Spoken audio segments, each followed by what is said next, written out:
Hi everybody, and welcome to another video on the Enneagram. And this one is about the dangers of typing, or more accurately, mistyping. So, okay, I know that we're not supposed to do that, right? Everyone tells us, oh, don't type other people, that's not your job. And really that is true in the sense that you don't want to be telling other people what type they are, right? That's not cool. But what you can do is help people along. If they ask you, if they're not sure, the more that you know about typing and problems that can happen with typing, then the more that you will be able to help them. And maybe you're trying to sort out a relationship, you're trying to make a relationship better.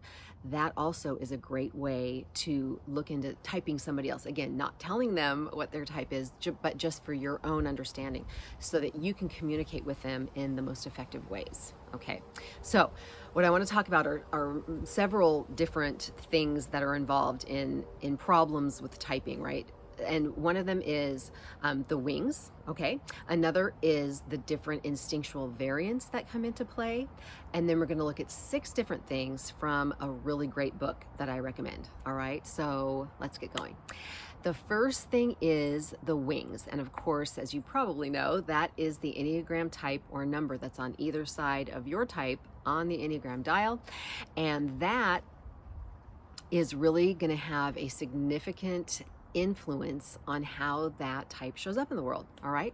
So let's take a look at the difference between, for instance, the 6 with a 5 wing and the 6 with a 7 wing. Okay, so Riso and Hudson calls the 6 with a 5 wing the defender, and that's because they are really trying to defend their position, while at the same time they're kind of being skeptical about it, which is, you know, a feature of being a 6.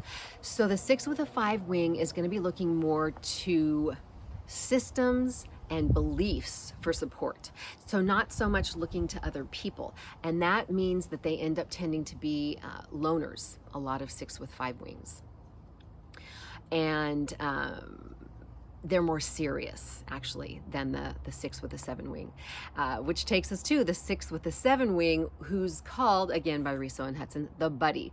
So you can even see in the names of the subtypes that they are very different, right? A defender or a buddy. So the buddy is very people-oriented. They are looking to other people for support and reassurance, and they can be really playful and a lot of fun. I am married to a 6 wing 7, so I can testify to that. So as you can see, this can cause problems when you're trying to understand what somebody's type is. So you can see the 6 with a 5 wing, you can see that they're kind of a loner, you can see that they're really into certain systems and beliefs, and you can just assume, oh, that person's a 5. But that's not the case. That's not what's going on. So again, you have to remember that the Enneagram is really all about motivation. It's not about behavior. And that's why people can really get tripped up when they're trying to type somebody else, is that they just can see what's going on outside and not inside. So you have to be really careful about that. And the more you know about the Enneagram, the deeper you study it, the better you'll be equipped to sort out what different types are going on in people. Okay, so then the next thing we want to look at is the instinctual variance. If you don't know really very much about the instinctual variance, then I recommend that you look at the Enneagram Institute's website. Okay, and that will give you a little bit of an introduction. I also highly recommend this book. As you may know, The Wisdom of the Enneagram. I have done a video book review of it. I'll put that in the link for that in the description below. And this has some good information on the instinctual variance, some great information on it, actually.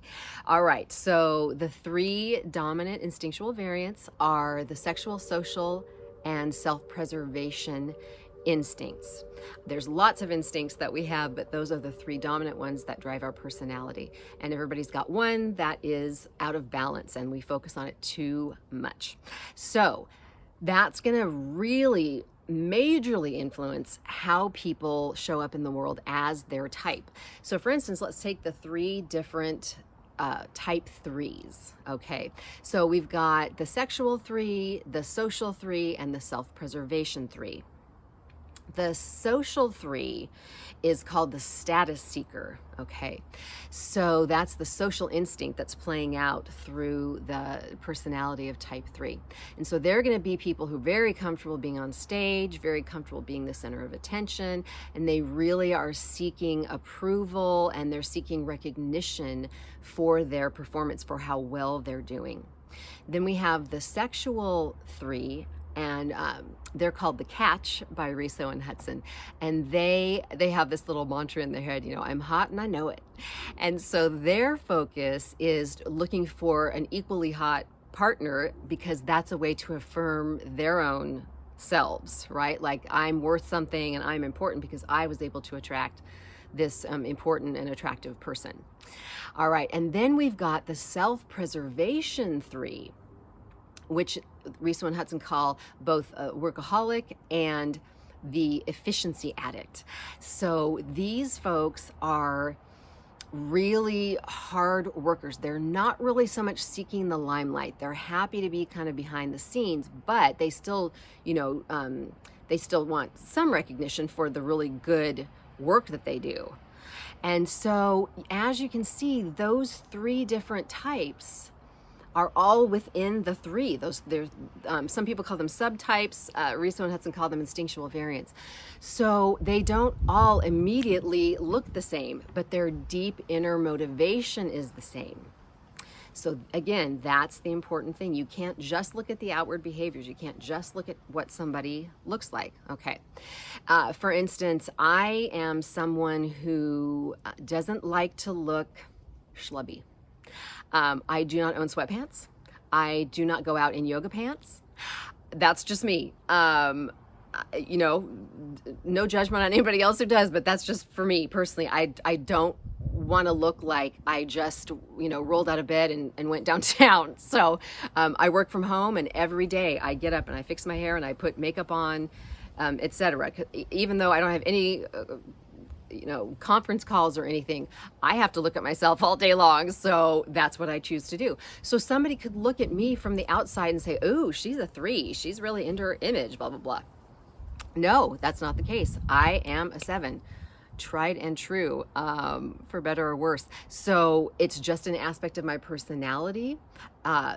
It's not about being a 7. We have all 9 types in us, and maybe that's a little of 3 coming out in me, and that's just the way it is. So again, you can't necessarily judge a book by its cover. You have to really look at the heart motivation. Okay. And then I have, first I need to say that counter type is super important.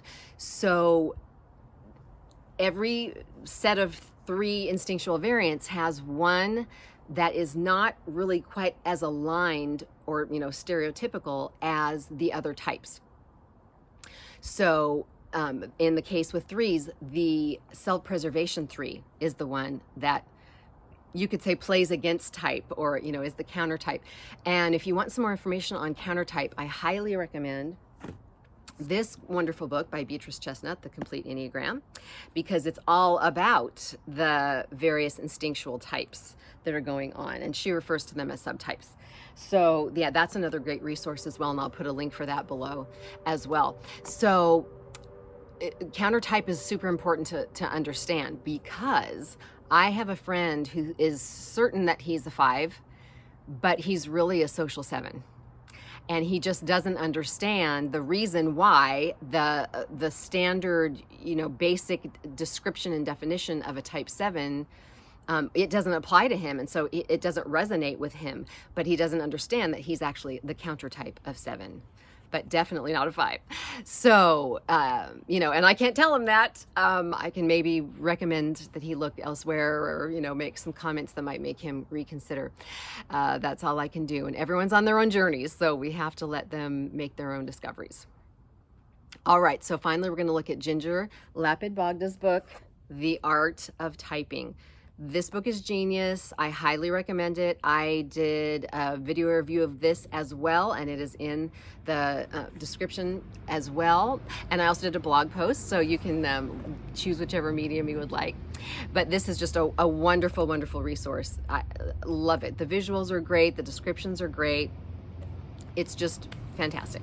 So let's look. Well, you're not going to look, I guess, unless you have the book. Page 27.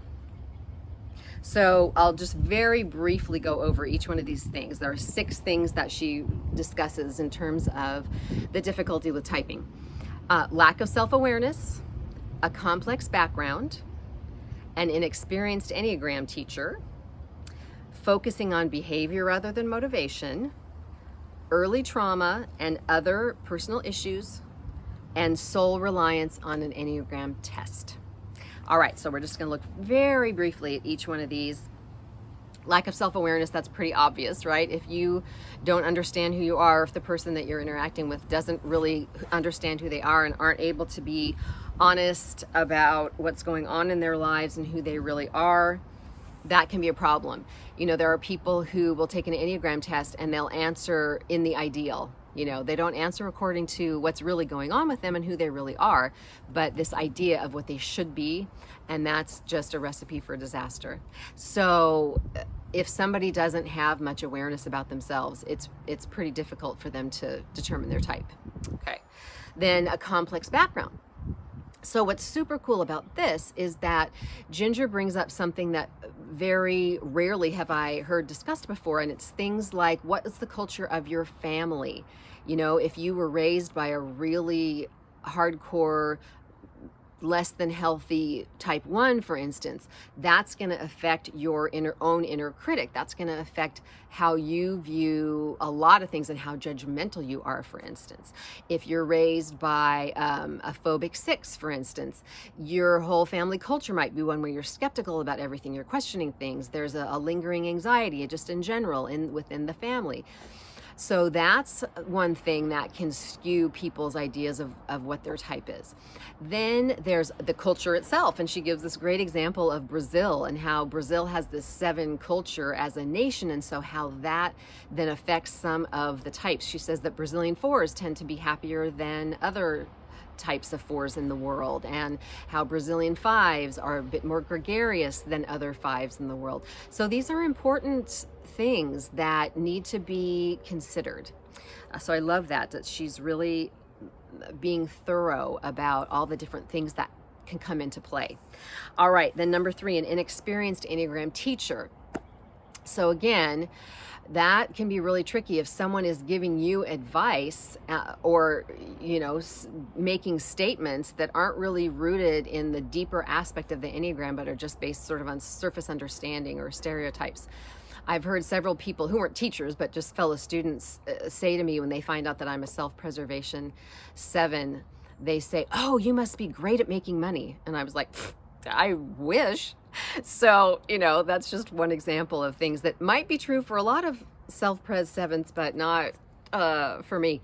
And, you know, also I have purple hair, and purple is a color that is associated with the type 4. That's a color that they tend to really resonate with. But that doesn't mean I'm a 4. No. I am a 7, as I said, through and through. So you have to be careful when you hear things from other people that are very well intended, but that don't resonate with you and don't feel or seem right.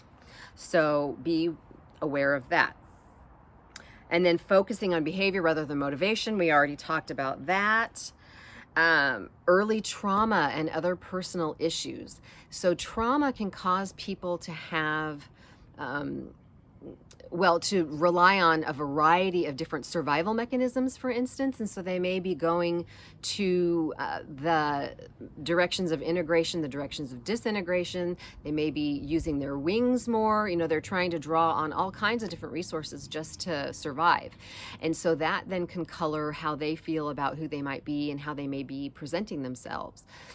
And in addition, there are all kinds of different mental disorders, you know, or different just things that aren't working properly in the brain, like ADHD. And so people can assume, oh, she's a 7. She's all, you know, she's running around all the time and flighty and can't remember things. Well, possibly a 7, but having ADHD doesn't automatically mean that you're a 7. So these are things that are really important to take into consideration. And also addiction. Oh my goodness. Addiction really radically changes your behaviors, right? Not who you are in the core of your being, but how you show up. And so that can really mess people up when they're trying to type someone, just for their own benefit, as I said earlier. So that can be very tricky as well. And then the last one is sole reliance on an Enneagram test. I have never taken an Enneagram test, quite honestly. I read a book, the first book I ever read on the Enneagram, called The Literary Enneagram by Judith Searle, which I also have a video review of. Great book. And I knew instantly when I read about type 7 that it was about me, because it was so uncanny and accurate. It freaked me out, really. But I know that people like to take tests, and I'm not against tests at all. I recommend the Enneagram Institute's test. It's been scientifically validated, and I think it's a really good one. I have looked at it. I haven't taken it, but I think it's a really good one. They also have a test on the instinctual variance stack, which I think is really great. And I have taken that, and I absolutely agreed with it. I just sort of took it to validate what I already thought was true about myself, and I was right. So that is, those are resources, and I'm not saying they're not helpful, but the point is that even with the Enneagram test that you get from the Enneagram Institute, they'll give you your top 3 scores. So don't just automatically look at the topmost one and say, oh, that's what I am. That's not what the test is saying. It's saying these are the 3 most likely possibilities. So use that test in conjunction with other things. Ginger says in her book that in classes that she has led, the tests are only about 60% accurate. That means almost half of the people are thinking they're a different type than they actually are. So don't rely on those tests at all. Use them, again, in conjunction with other things. And then the other thing that she recommends, and that's what the bulk of this book is, and what is so brilliant about this book, is that she uses differentiating questions, just a few, just like 3 questions.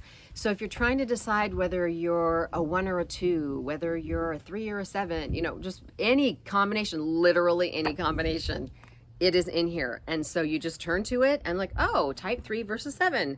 And there's just brilliant little pictures that with semi-stick figures just capture the essence of the difference between 2 different types. It's awesome. So I really recommend that. All right, so I hope this was helpful. I hope it encourages you to look at all the different factors that are involved. Humans are amazing and complex, and they're really so precious. And so you really want to be careful when you're looking at what their type might be. Don't undertake it without a lot of wisdom is my recommendation. So I hope this was helpful to you, and I hope that the rest of your day is awesome. If you liked the video, please like it below. If you'd like to subscribe, please hit that button as well. And yeah, I hope the rest of your day is great, and see you next time.